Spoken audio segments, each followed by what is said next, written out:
नमस्कार, स्वागत है आपका दोस्तों। मैं हूं आपके साथ संजय। तो आप सभी का स्वागत है। दरअसल जो अच्छी खबर है उसको लेकर मैं आप लोगों के साथ हाजिर हूं। जैसे मैंने फेसबुक लाइव में कहा, कल कोटा और झालावाड़ में आपने देखा था जिस तरीके से वहां पर भीड़ इकट्ठा हुई थी, वो किसी नेता को लेकर कोई ऐसा नहीं कहा जा सकता कि प्री प्लान था। सब कुछ ऐसा लगा जैसे मिरेकल है। और सच में कोटा और झालावाड़ की धरती में हमने इस तरीके से राजस्थान के किसी नेता को लेकर इतना क्राउड, इतनी बड़ी भयंकर भीड़ होते देखा नहीं था।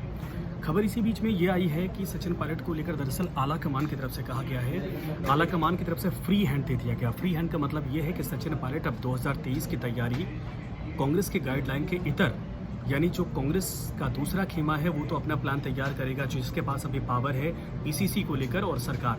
लेकिन सचिन पायलट अपने तरीके से पूरे राजस्थान में इस वक्त अपनी नेटवर्किंग या कांग्रेस को मजबूत करने के लिए लगातार दौरे करें, लोगों को जोड़ें, लोगों को मैसेज दें, कांग्रेस को वापसी करवाने की तैयारी करें। और इसकी एक तरह से पूरी तरीके से कमांड सौंप दी गई है कि सचिन पायलट जैसे मर्जी वैसे राजस्थान के भीतर बस कांग्रेस को मजबूत करने का काम करें, क्योंकि आने वाला वक्त सचिन पायलट साहब का ही है। ये फ्री हैंड का मतलब यही हुआ। और यही कारण था कि कल जब वो यादव महासभा में कार्यक्रम में पहुंच रहे थे, उस दौरान आपने देखा कि चाहे वो ट्रेन में सेल्फी लेने का दौर, भीड़ जो लगातार लगी हुई थी, वो अपने आप में आश्चर्यचकित करने वाली थी, हतप्रभ करने वाली थी। ये दीवानगी बहुत कम नेताओं को लेकर देखी जाती है। या फिर ये कहा जाए कि जब सचिन पायलट कोटा स्टेशन पर पहुंचे, हजारों की संख्या में भीड़ बिना बुलाए अपने आप चली आई थी।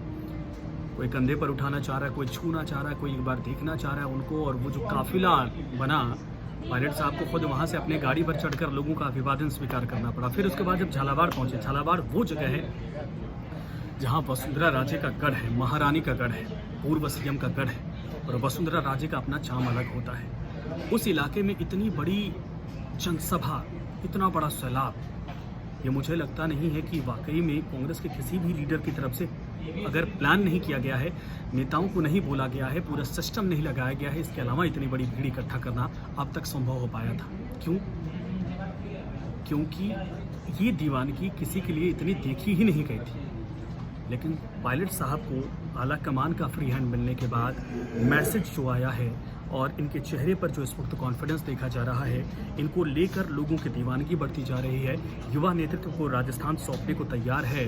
और इसके अलावा सबको एक चेहरा इस वक्त भविष्य की राजनीति के तौर पर देखा जा रहा है, या जिसके आंखों में सपनों का विकास दिखाई दे रहा है, विकास के सपने दिखाई दे रहे हैं, वो महज मुझे लगता है कि सचिन पायलट का चेहरा इस वक्त देख रहे हैं राजस्थान की जनता। जो लोग कह रहे थे कि सचिन पायलट एक समुदाय के लोग हैं, कल की भीड़ ने यह बता दिया कि एक समुदाय के नेता नहीं बल्कि 36 कौम के नेता हैं। और वो धारीवाल साहब का गढ़ है, ओम बिरला साहब का गढ़ है, वो दरअसल वसुंधरा राजे का गढ़ है। लेकिन वहाँ पर सचिन पायलट जैसे नेता के लिए, यंग नेता, डायनेमिक नेता के लिए अगर वहाँ पर इतने बड़े पैमाने पर भीड़ इकट्ठा होती है, तो राजस्थान का मूड मिजाज क्या कहता है, यह आला कमान भी भाप चुका है। और मुझे लगता है कि राजस्थान के नेता भी आने वाले वक्त में भाप जाएंगे।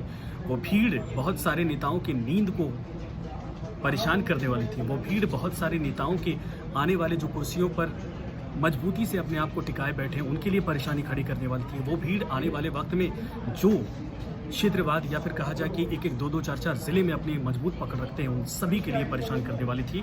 क्योंकि युग और दौर दोनों राजस्थान की जनता तय करने जा रही है, ऐसा लगा कल की भीड़ से।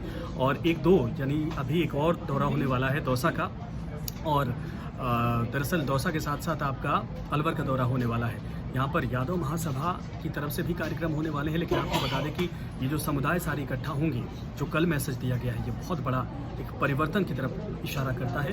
वक्त है परिवर्तन का। शायद यूथ लीडरशिप देश में आती जा रही है और राजस्थान भी अब यूथ लीडरशिप की तरफ बढ़ता जा रहा है। धन्यवाद आप सभी का। खबर यही कि आला कमान की तरफ से फ्री हैंड सचिन पायलट साहब को है, और पायलट साहब को खुलकर बैटिंग करने के लिए परमिशन मिल चुकी है। 23 की तैयारी करें। 23 के बाद अगर कांग्रेस वापसी करती है तो बहुत कुछ हद तक जिन सपनों को लेकर अब तक संघर्ष करते आए हैं, वो पूरा होता दिखाई देगा। धन्यवाद आप सभी का। लेकिन ये भी चाहूँगा कि आप लोग इसको सब्सक्राइब करिए और मेरे साथ जुड़िए। धन्यवाद।